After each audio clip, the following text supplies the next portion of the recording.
रानू चिड़िया की कपड़ों की दुकान थी, लेकिन अब रानू चिड़िया के पास गिनती के 4 सूट ही दुकान में पड़े थे। गोरी कभी रानू चिड़िया की दुकान पर आती है। अच्छा हुआ गोरी बहन आप आ गई। मैं सोच ही रही थी कि मैं आपकी तरफ आऊं। क्यों रानो, क्या तुम कोई नई कलेक्शन लेकर आई हो सूटों की? आप नई कलेक्शन को छोड़ें, आप पहले मेरा उधार चुका दें। मेरी दुकान खाली हो गई है और आधे से ज्यादा सूट तो आपने ही खरीदे हैं। तो फिर क्या, अभी मेरे पास पैसे नहीं है? ऐसे कहते हुए गोरी जल्दी से वहां से उड़ जाती है। मेरी फूटी किस्मत, जो मैंने इस कवि के साथ इतना ज्यादा उधार कर लिया। अब मैं क्या करूं? अगर मैं दुकान के लिए नया स्टॉक ना लेकर आई, मेरा घर कैसे चलेगा? रानू चिड़िया दुकान बंद करती है, ताला लगाती है और घर की तरफ उड़ती है।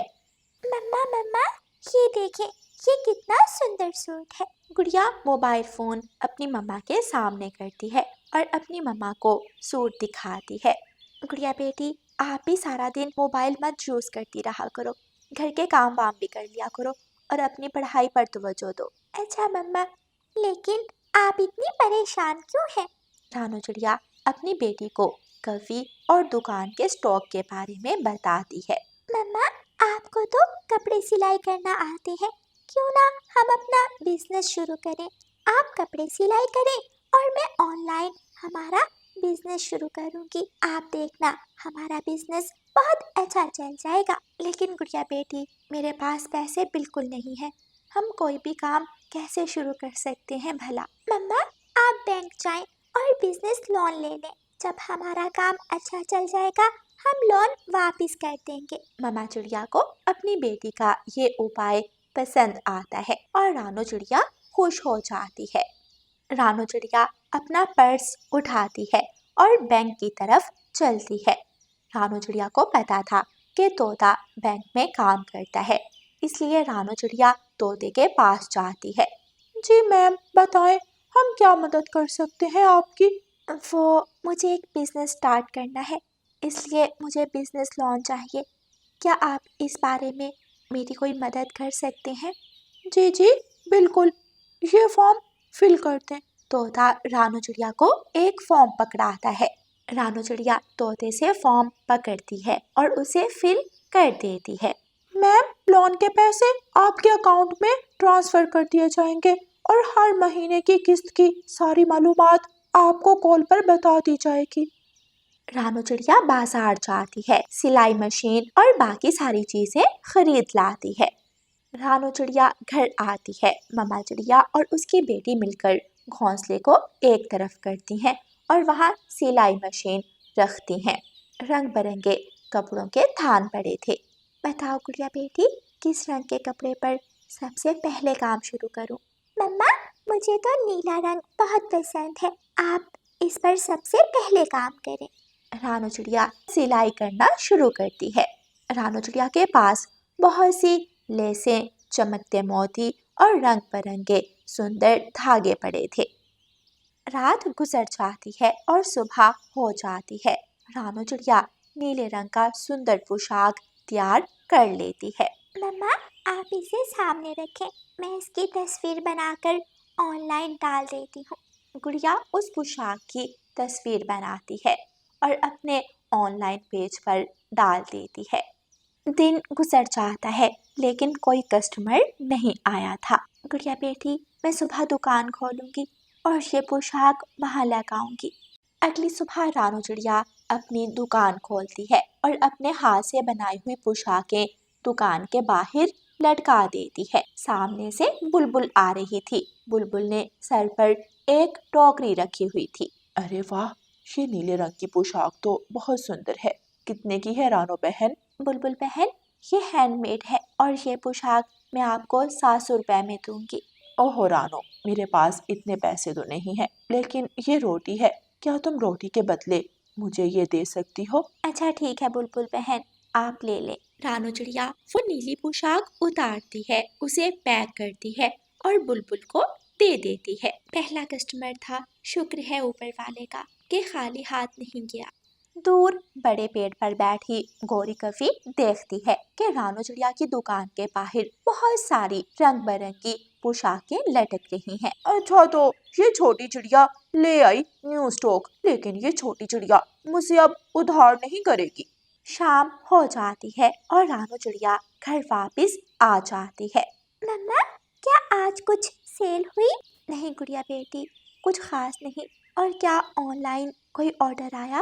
मम्मा, हमारी पोस्ट को लाइक तो काफी मिले हैं, लेकिन अभी तक कोई ऑर्डर नहीं आया। कबूतर अपनी पत्नी लूसी कबूतरी से कहता है। लूसी, ये देखो, ये पोशाक कैसी है? पति जी, ये तो बहुत सुंदर है, मुझे ऐसी ही पोशाक चाहिए थी। कबूतर पोस्ट के नीचे एड्रेस देखता है। इनकी दुकान सागर वाले जंगल में है, हम सुबह जाएंगे इनकी दुकान पर। अगली सुबह रानू चिड़िया की दुकान के सामने एक कार आकर रुकती है। कबूतर और उसकी पत्नी लूसी कबूतरी कार से निकलते हैं और दुकान के अंदर आ जाते हैं। कबूतर अपना मोबाइल निकालता है और रानू चिड़िया को वही नीली पोशाक दिखाता है। बहन जी, ये पोशाक चाहिए हमें। जी जी भाई साहब, मिल जाएगी। सुनिए जी, मेरी बहन के लिए भी एक सूट देख लें। फिर माँ जी के लिए भी देख लेते हैं। कबूतर और उसकी पत्नी रानू चिड़िया की दुकान से बहुत सारी शॉपिंग करते हैं। फिर कबूतर के जंगल में रानू चिड़िया की दुकान की खबर फैल जाती है और सब रानू चिड़िया की दुकान पर ही आने लगते हैं। अब तो रानू चिड़िया की दुकान पर हर समय पक्षियों की भीड़ लगी रहती थी। अरे फाख्ता बहन, आप पर तो हर रंग जचता है, आप कोई भी रंग ले ले। रानू, तुम्हारे हैंडमेड होते ही इतने सुंदर हैं कि किसी पर भी जच जाता है। वहाँ गौरी कवि भी आ जाती है। रानू, रानू बहन, मुझे भी कोई अच्छा सा सूट दिखा दो प्लीज, तुम्हारी दुकान पर कितना अच्छा अच्छा कपड़ा है। गौरी, मुझे पहले मेरे पिछले कपड़ों के पैसे दो, फिर आना मेरी दुकान पर और सूट खरीदने। लेकिन गौरी कवि कहाँ बाज आने वाली थी अपनी हरकतों से। गौरी फाख्ता के पास पड़ा सूट उठाती है और जल्दी से उड़ जाती है। गौरी, रुको रुको गौरी, ये अच्छी बात नहीं है। रहने दे फाख्ता बहन, गौरी अपनी हरकतों से कभी बाज आने वाली नहीं है। फिर रानू चिड़िया फाख्ता को और सूट दिखाने लगती है। प्यारे दोस्तों, इस कहानी को लाइक, अपने दोस्तों के साथ शेयर और चैनल को सब्सक्राइब करना बिल्कुल मत भूलना। आपका धन्यवाद। कबूतर भैया, देखें तो हमारे जंगल में कितना गंद फैला हुआ है। ये कौन पक्षी है हमारे जंगल में जो इस तरह गंद फैला रहे हैं? हाँ रानू बहन, हमारा इतना सुंदर जंगल आज कितना गंदा लग रहा है। कबूतर भैया, हमें जंगल की सफाई करनी चाहिए। अभी वो दोनों ऐसे ही बातें कर रहे थे कि पेड़ की शाख पर तोता आकर बैठता है। तोते के पास चिप्स का एक पैकेट था। तोता चिप्स खोलता है, खाता है और पैकेट वहीं फेंक देता है। मेरे ख्याल से ये गंदगी किसी एक पक्षी का काम नहीं है, बल्कि हम सब इसके जिम्मेदार हैं। कबूतर भैया, रानू चिड़िया और कबूतर जंगल की हालत देखकर बहुत परेशान थे। जंगल में हर तरफ गंदगी फैली हुई थी। चिप्स के पैकेट और खाली बोतलें हर जगह बिखरी पड़ी थी। रानू बहन, हम कल शाम को बड़े पेड़ के नीचे सब पक्षियों को जमा करते हैं। जी कबूतर भैया, ठीक है, वहीं बैठकर हम इस बारे में कुछ सोचेंगे। फिर कबूतर और रानू चिड़िया वहाँ से चले जाते हैं। कबूतर अपने घर जाता है तो देखता है कि घोंसले में आंखें बंद करके लेटा हुआ है। लूसी, कीकी को क्या हुआ है? ये घोंसले में ऐसे क्यों लेटा है? कबूतर जी, सुबह से कीकी की तबीयत कुछ ठीक नहीं है और इसे सांस लेने में भी मुश्किल पेश आ रही है। लूसी, फिर तो हमें कीकी को डॉक्टर के पास लेकर जाना चाहिए। चलो जल्दी चले। फिर लूसी कबूतरी और कबूतर कीकी को बुलबुल डॉक्टर के पास ले जाते हैं। बुलबुल डॉक्टर कीकी का चेकअप करती है। कीकी को तो बहुत तेज बुखार है। लूसी, इसके अलावा भी कोई ऐसी चीज जो तुमने कीकी में महसूस की हो? बुलबुल डॉक्टर, कीकी को डस्ट एलर्जी है बचपन से ही, बस इसीलिए मेरे ख्याल से ये बहुत देर तक गंदगी और डस्ट से भरी जगह पर रहा है। लेकिन बुलबुल डॉक्टर, हम तो घर को साफ रखते हैं। कबूतर, हो सकता है जब कीकी जंगल निकला हो, ये तब की बात हो। मैं दवाएं लिख देती हूँ, लेकिन साथ आप दोनों को इस बात का भी ध्यान रखना है कि कीकी ज़्यादा गंदगी और डस्ट वाली जगहों पर मत जाए। जी बुलबुल डॉक्टर, हम ख्याल रखेंगे इस बात का। फिर कबूतर और लूसी कबूतरी अपने बेटे कीकी को लेकर घर आ जाते हैं। लूसी, कीकी को जंगल में बिल्कुल निकलने मत देना। जंगल में बहुत गंद फैला हुआ है। हो सके तो इसे घर में रखो जब तक जंगल की गंदगी साफ नहीं हो जाती। ठीक है कबूतर जी। सुबह हो जाती है। दूसरे जंगल से कुछ बच्चों का ट्रिप आया था सागर वाले जंगल में। बच्चों, आप सब एक साथ रहना, कहीं खो मत जाना। टीचर फाख्ता, हम इस जंगल में क्यों आए हैं? क्योंकि बच्चों, सागर वाला जंगल अपने ऊंचे पेड़ों और खूबसूरती की वजह से बहुत मशहूर है। लेकिन टीचर देखें, ये जंगल कितना गंदा है। मुझे तो इस जंगल में कुछ भी खूबसूरत दिखाई नहीं दे रहा। हाँ बच्चों, मैं भी वही देख रही हूँ। पिछले साल जब हम ट्रिप लेकर आए थे, तब तो ये जंगल बहुत खूबसूरत और साफ सुथरा हुआ करता था। पता नहीं अब इसे क्या हो गया है। तभी एक छोटे पक्षी को सांस लेने में मुश्किल होने लगती है। क्या हुआ बेटा आपको? मैम फाख्ता, इसे तो डस्ट एलर्जी है। लगता है इसे सांस लेने में मुश्किल हो रही है। बच्चों, मुझे लगता है इस जंगल में ट्रिप नहीं हो सकता। हम इसे आगे झरने वाले जंगल चलते हैं। वो सब बस में बैठते हैं और सागर वाले जंगल से झरने वाले जंगल जाने के लिए निकल जाते हैं। पेड़ के ऊपर बैठी रानू चिड़िया सब सुन और देख रही थी। उसे बहुत दुख होता है। कुछ भी हो जाए, अब तो मैं अपने जंगल को साफ करके ही रहूंगी। शाम हो जाती है। कबूतर सब पक्षियों को बड़े पेड़ के नीचे जमा कर लेता है।